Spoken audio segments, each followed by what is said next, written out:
Hello বন্ধুরা, জয় শ্রী কেদারনাথের দর্শন করার উদ্দেশ্যে শম্ভু যে দণ্ডবত যাত্রার শুরু করেছিল, আজ তার 18তম দিন। এই 18তম দিনে আমরা শুরু করছি জাগুলিয়া হসপিটালের যে মেন গেট, সেই মেন গেটের সামনে থাকা ট্রাফিক ইন্ডিকেশনের খুঁটির গায়ের থেকে নিশান খুলে নিয়ে যাত্রা শুরু করলো শম্ভু। আজকে একটু পদ্ধতিতে পরিবর্তন এনে আপনাদের সাজেশন অনুযায়ী দেখলাম রাস্তাটা বেশ ভালোই এগোচ্ছে, কিন্তু এগোতে এগোতে হঠাৎ শম্ভুর একটু কষ্ট হয়ে যাওয়াতে শম্ভু বসলো বিশ্রাম নিতে। বয়স্ক দাদু এসে শম্ভুর পরিচর্যা শুরু করে দিলেন বিভিন্ন ভাবে ম্যাসাজ দিতে দিতে, আর সঙ্গে সঙ্গে আশেপাশে থাকা ভক্তরা এসেও হাওয়া করতে লাগলেন।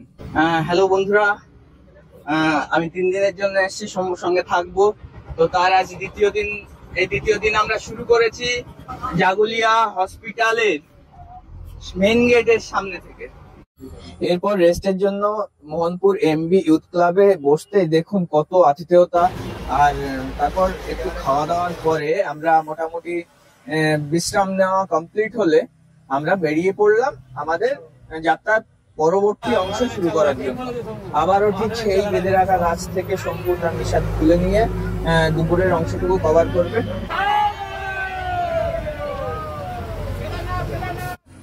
আপনারা দেখতে পেলেন একটি বাস তারকেশ্বর যাত্রী নিয়ে যাচ্ছে।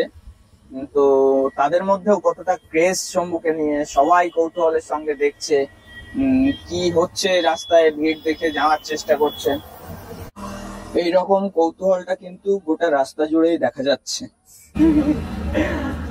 আমি এই 1-2 দিনেই মোটামুটি একটা ঝোড়ো কাকের মতো অবস্থা হয়ে গেছে, দেখতেই পাচ্ছেন।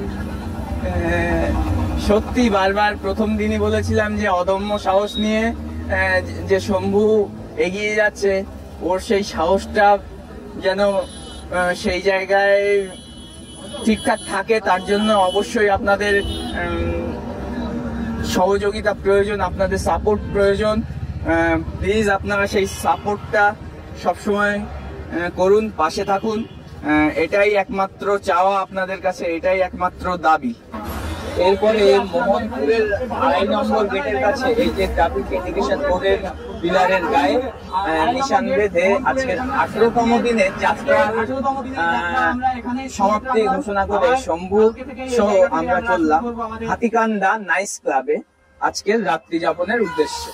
আর সেখানে পৌঁছাতে দেখুন কত মানুষ দেখা করতে আসলো শম্ভুর সঙ্গে দেখা করতে। আর বন্ধুরা, আজকের ভিডিওটা এখানেই শেষ করছি।